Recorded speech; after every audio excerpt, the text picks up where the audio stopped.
Assalamualaikum warahmatullahi wabarakatuh. Perkenalkan, saya Muhammad Mirandi Pratama Sirat, dosen jurusan Peternakan Fakultas Pertanian Universitas Lampung pada home base program studi nutrisi dan teknologi pakan ternak. Pada kali ini saya membuat video dalam rangka memenuhi persyaratan sertifikasi dosen, yaitu PDD UKT-PT pada unsur pengajaran. Mata kuliah yang akan saya jelaskan pada video ini adalah mata kuliah yang berkaitan dengan peer group science veteriner, yaitu infertilitas dan sterilitas dengan kode TNK 620225 dan bersifat pilihan bagi mahasiswa PS Peternakan di semester genap dengan bobot 2 SKS teori tanpa praktikum. Capaian pembelajaran lulusan program studi peternakan yang dibebankan pada mata kuliah ini yaitu sikap 1. Bertakwa kepada Tuhan Yang Maha Esa dan mampu menunjukkan sikap religius. 2. Menjunjung tinggi nilai kemanusiaan dalam menjalankan tugas berdasarkan agama, moral, dan etika. 3. Berkontribusi dalam peningkatan mutu kehidupan bermasyarakat, berbangsa, bernegara, dan peradaban berdasarkan Pancasila. 4. Berperan sebagai warga negara yang bangga dan cinta tanah air, memiliki nasionalisme, serta rasa tanggung jawab pada negara dan bangsa. 5. Menghargai keanekaragaman budaya, pandangan, agama, dan kepercayaan, serta pendapat atau temuan orisinal orang lain. 6. Bekerja sama dan memiliki kepekaan sosial, serta kepedulian terhadap masyarakat dan lingkungan. 7. Taat hukum dan disiplin dalam kehidupan bermasyarakat dan bernegara.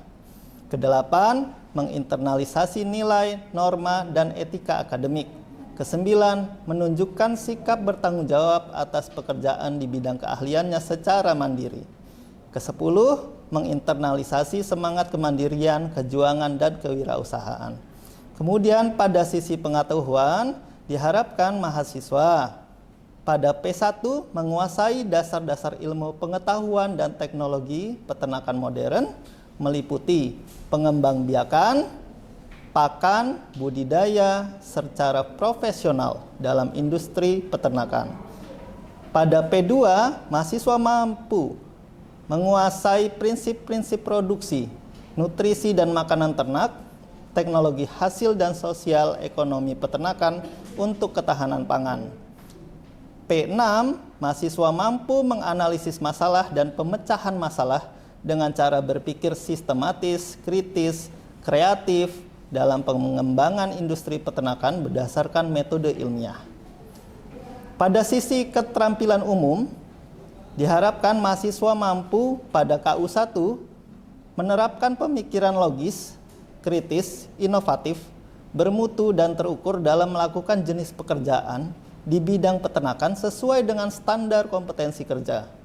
KU2, mahasiswa mampu menunjukkan kinerja mandiri, bermutu, dan terukur.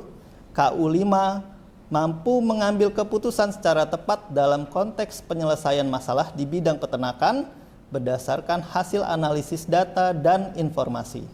KU7, mahasiswa mampu bertanggung jawab atas pencapaian hasil kerja kelompok dan melakukan supervisi serta evaluasi terhadap penyelesaian pekerjaan yang ditugaskan kepada pekerja yang berada di bawah tanggung jawabnya. Deskripsi mata kuliah. Mata kuliah ini merupakan mata kuliah berbobot 2 SKS, teori tanpa praktikum, dan bersifat pilihan bagi mahasiswa PS Peternakan di semester genap.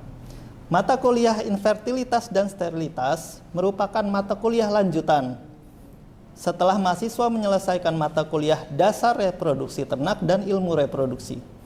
Mata kuliah ini membekali mahasiswa tentang berbagai gangguan reproduksi pada ternak, khususnya sapi, kerbau, kambing, dan domba, yang menyebabkan terjadinya penurunan kemampuan reproduksi atau hilangnya fungsi reproduksi. Pokok bahasan mata kuliah ini meliputi kerugian akibat gangguan reproduksi, kawin berulang, anestrus, kematian embrio dini, abortus, berbagai gangguan reproduksi berupa infertilitas dan sterilitas karena faktor pakan, hormonal, infeksi mikroorganisme patogen, serta infertilitas dan sterilitas pada ternak jantan. Sistem pembelajaran. Sistem pembelajaran pada kuliah ini menggunakan metode DIA, Delivery Interactive Assessment. Metode ini menekankan pada 3 komponen utama. Bagaimana materi perkuliahan disampaikan, delivery, interaksi antara dosen dan mahasiswa, interaction, dan bagaimana hasil belajar mahasiswa itu dinilai, assessment. Penyampaian materi kuliah menggunakan perpaduan antara kegiatan ceramah dan diskusi yang mengarah pada pembelajaran active learning dengan interaksi berupa tatap muka melalui perkuliahan di kelas dan tatap maya melalui grup WhatsApp. Kegiatan ceramah diberikan dosen untuk menyampaikan materi pembelajaran yang wajib diberikan. Kegiatan diskusi dilaksanakan untuk memperkuat pemahaman mahasiswa dan menggali lebih dalam permasalahan terkini. Kegiatan active learning diterapkan untuk meningkatkan peran serta mahasiswa dalam perkuliahan, yang mana tugas dosen sebagai fasilitator sementara bagi mahasiswa sehingga aktif dalam menggali permasalahan yang akan didiskusikan. Kegiatan ini juga dapat berupa kegiatan penugasan mahasiswa melalui tugas terstruktur. Sistem penilaian atau assessment yang digunakan adalah penilaian saat perkuliahan dengan bobot 100%. Adapun rincian penilaian pada saat perkuliahan yaitu kehadiran atau keaktifan mahasiswa sebesar 5%, kuis 5%, tugas terstruktur 20%, ujian tengah semester dan ujian akhir semester masing-masing 35%. Capaian pembelajaran mata kuliah yang diharapkan dari mahasiswa pada materi perkuliahan yang dilaksanakan pada minggu ke-14 ini yaitu CPMK 4, mahasiswa mampu memahami infertilitas dan sterilitas pada ternak jantan dan cara penanganannya. Dengan sub CPMK yaitu mampu memahami dan mengetahui cara penanganan infertilitas dan sterilitas pada ternak jantan berupa kelainan pada penis, preputium, dan testis. Untuk memenuhi CPL Prodi pada P1, P2, P6, KU1, KU2, KU5, dan KU7. Berikut ini adalah cuplikan rangkaian kegiatan pembelajaran secara luring di dalam kelas. Assalamualaikum warahmatullahi wabarakatuh. Waalaikumsalam warahmatullahi wabarakatuh. Ya, selamat datang adik-adik mahasiswa pada mata kuliah infertilitas dan sterilitas. Hari ini kita akan belajar tentang infertilitas dan sterilitas pada ternak jantan. Ya, baik adik-adik, sebelum perkuliahan kita mulai, maka ada baiknya kita memanjatkan doa terlebih dahulu sesuai dengan agama dan kepercayaan masing-masing. Maka berdoa dimulai.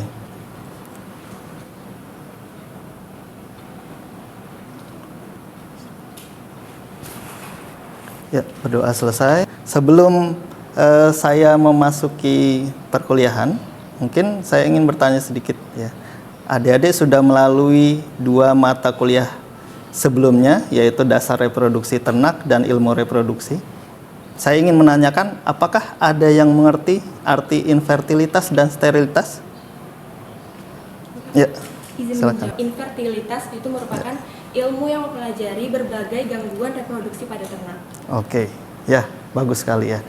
Baik, ya, seperti yang tadi Niasa sudah sampaikan bahwa infertilitas dan sterilitas ini adalah mata kuliah pilihan yang mempelajari tentang gangguan reproduksi pada ternak, ruminansia, baik jantan maupun betina. Ya. Dasarnya apa? Adik-adik sudah mempelajari dasar reproduksi ternak dan ilmu reproduksi ternak, sehingga bisa kita lanjutkan untuk mempelajari tentang gangguan reproduksinya. Ya.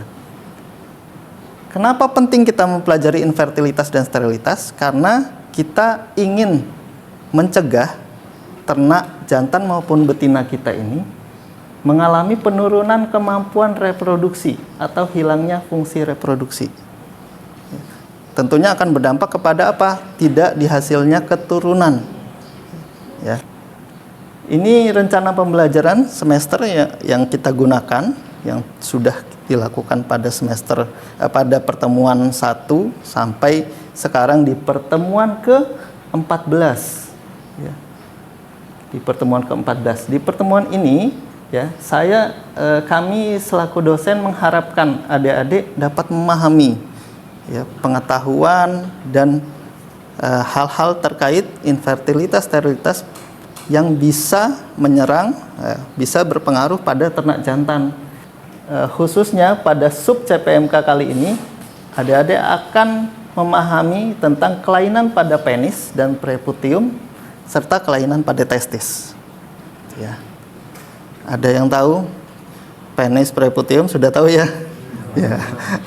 Sudah hatam di dasar reproduksi sama ilmu reproduksi. Ya. Sebelum kita memasuki perkuliahan, silahkan adik-adik akses pretest. Kita akan lakukan sekitar 30 detik ya.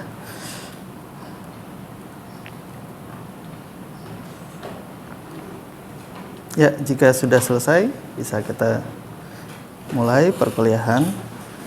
Terkait dengan infertilitas, maka kita harus juga mengetahui faktor-faktor yang mempengaruhi kesuburan pada ternak jantan. Ada 4 faktor utama. Pertama adalah produksi semennya. Produksi semen ini adalah cairan yang membawa spermatozoa yang akan menemui oosit untuk terjadinya fertilisasi di dalam uterus dari si induk betina. Oke. Kemudian yang kedua, libido pejantan. Libido pejantan ini, ada yang tahu libido artinya apa? Ya, silahkan. Luki. Libido itu Pak, angka kebirahian atau nafsu terhadap betina, Ya. antara ternak jantan kepada ternak betina. Oh iya, betul sekali. Libido ini adalah nafsu birahi dari si pejantan sehingga dia mau mengawini si betina. Libido dari jantan ini dipengaruhi oleh hormon testosteron, ya, testosteron yang ada di dalam tubuhnya. Testosteron ini dihasilkan oleh siapa? Oleh testis. Maka kaitannya dengan infertilitas, jika ada sesuatu bermasalah dengan testisnya, ya, maka hormon testosteron itu tidak dihasilkan atau sedikit dihasilkan. Hal ini berpengaruh pada keinginan si pejantan untuk mengawininya, gitu ya. Kemudian yang ketiga, kemampuan kopulasi, baik si jantan maupun betina. Nah, jantan memiliki tubuh, ya, yang kokoh, ya, kaki yang kokoh, kemudian punggung yang rata, bentuk tubuh dan ukurannya sama dengan si betinanya, ya. Dan dia memiliki kemampuan untuk mengawini, menaiki si betina. Ya. Kemudian kita masuk ke materi utama. Kita akan mempelajari kelainan pada penis dan preputium berupa balanopostitis dan phimosis dan parapimosis. Kemudian kelainan pada testis berupa degenerasi testis dan hipoplasia testis. Apa yang dimaksud balanopostitis? Nah, balanopostitis ini adalah penyakit karena adanya peradangan pada gland penis dan pada mukosa preputiumnya. Peradangan pada gland penis itu disebut balanitis. Peradangan pada mukosa preputium itu disebut postitis. Umumnya terjadi pada apa? Ternak ruminansia, sapi, domba, ya, kerbau, dan biasanya terjadi bersamaan. Kalau sudah radang pada gland penis, maka mukosa preputiumnya, ya, itu juga akan mengalami peradangan.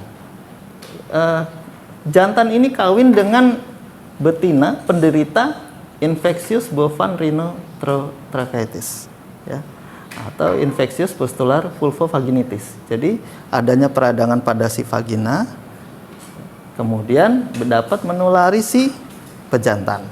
Dampaknya apa kalau ada peradangan pada gland penis maupun mucosa preputiumnya? Maka akan terjadi perlekatan antara si penis, gland penisnya dengan preputiumnya. Nah, lengket. Seperti apa sih Pak tampilannya? Nah, ini seperti ini. Bayangkan. Jadi ini yang kita sebut mucosa preputium dan ini gland penisnya. Adanya lepuh pada gland penis dan lepuh pada mucosa preputiumnya. Sehingga jika terjadi peradangan pada keduanya, preputium ini akan nempel pada gland penis. Kemudian yang kedua, phimosis dan paraphimosis. Phimosis ini karena adalah kejadian penis itu tidak dapat keluar dari preputium saat ereksi. Kemudian paraphimosis, penisnya tidak dapat masuk kembali ke dalam preputium setelah ereksi.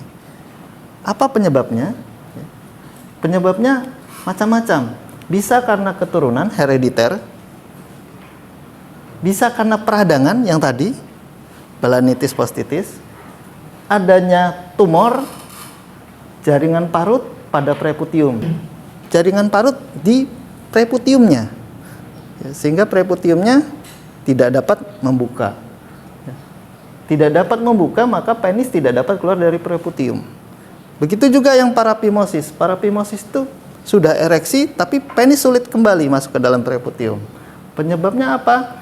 Ada tumor pada penis, kemudian ada rambut di sekitar gerbang preputium, sehingga saat mau masuk, gland penisnya ketahan oleh rambutnya. Bagaimana tampilannya ini? Nah, ini adalah rambut yang menghalangi penis untuk masuk kembali, gitu ya. Kemudian kalau kita lihat bagaimana phimosis itu bisa terjadi, ya. Ini normalnya seperti ini. Preputium, gland penis di dalamnya. Kalau ada jaringan parut yang dapat menghalangi gland penis untuk keluar, maka terjadilah kejadian phimosis. Selanjutnya penanganannya bagaimana? Bisa dilakukan operasi untuk membuka jaringan parut tadi, ya, untuk menyingkirkan rambut-rambutnya tadi. Kemudian yang selanjutnya kelainan pada testis ada 2 yang akan saya jelaskan terkait degenerasi testis dan hipoplasia testis. Tahu ya testis yang mana? Yang mana testis? Yang mana? Yang mana? Coba maju. Siapa mau maju? Ya, Yang ini Pak. ya, oke. Testis. Testis ada berapa? 2. Kalau yang ini apa namanya? Ya, skrotum. Skrotum itu apa? Pembungkus testis. Ya, betul. Ini kalau testisnya kita buat preparat, kita potong gitu ya, maka akan kita lihat tampilannya seperti ini testis. Bagaimana testis itu menghasilkan sperma berada di dalam sini. Nah, degenerasi testis ini adalah salah satu hal, ya, yang mempengaruhi testis sehingga ukurannya tidak normal. Disebut apa? Ukuran testis lebih kecil dari normal dan konsistensinya keras. Tapi awalnya dia normal. Nah, itu degenerasi testis. Ya. Jadi testis itu awalnya normal tapi mengecil. Oke. Umumnya kasus pada sapi dan kuda, dan setelah umur 3 tahun. Penuaan pada pejantan ini menjadi faktor utama. Setelah 3 tahun dan seterusnya sampai umur 8 tahun, 12 tahun, maka testis itu ukurannya dapat mengecil. Nah, ini dapat kita lihat adik-adik. Normalnya seperti ini testis. Kalau dia mengecil seperti ini. Kita bisa lihat, kita bisa cari pejantan, seleksi pejantan, ya. yang bisa kita harapkan dia akan menjadi pejantan yang baik, bisa kita lihat dari ukuran testisnya. Tampilan luar kita lihat dari belakang, lihat skrotumnya, testisnya sepasang tidak? Satu. Yang kedua, ukurannya sama tidak? Kiri dan kanan. Nah, kalau ukurannya tidak sama, maka kita pilih apa enggak? Enggak, gitu ya. Kemudian yang kedua ada hipoplasia testis, di mana testis tidak berkembang secara optimal, bisa menyebabkan kemandulan pada ternak jantan. Nah, apa perbedaannya dengan degenerasi testis? Kalau degenerasi testis, ukuran testis awalnya normal, dua-duanya sepasang sama besarnya, kemudian yang salah satu mengecil, gitu ya. Kalau yang hipoplasia testis ya tidak mencapai ukuran dan fungsi normalnya. Kenapa? Karena jumlah sel yang dihasilkan itu tidak bisa mencapai maksimal. Beda ya? Sudah lihat bedanya ya? Degenerasi sudah normal mengecil, kalau hipoplasia tidak bisa mencapai normalnya. Oke. Nah, ini kita bisa lihat. Ini testicular hipoplasia. Normal seperti ini. Ini yang mengalami hipoplasia testis. Sekecil ini. Ya, silakan. Tanya, Pak. Kalau misalnya testisnya itu lebih kecil, kan itu besar, sebelah besar sebelah kecil. Ya. Nah, itu mempengaruhi nggak tentang kualitas spermanya, Pak, atau semennya? Ya, baik. Bagus pertanyaannya ya. Bagaimana kita membuktikan kejadian hipoplasia testis, degenerasi testis ini terhadap kualitas semennya, spermanya? Ya, kebetulan saya pada tahun 2023 bersama tim riset, bersama Pak Dahlan, Pak Siswanto, dan tim mahasiswa, kita melakukan penelitian. Penelitian ini untuk menguji apakah ada hubungan antara bobot badan si domba, saya pakai domba ekor tipis, dengan lingkar skrotumnya, dengan volume semen yang dihasilkan. Hasil penelitian ini telah terbit pada jurnal kajian veteriner, ini jurnal terakreditasi Sinta 2. Kita meneliti apa? Korelasi dan regresinya antara tiga hal: bobot badan, lingkar skrotum, volume semen pada domba ekor tipis jantan. Dari hasil penelitian ini kita bisa lihat grafiknya naik.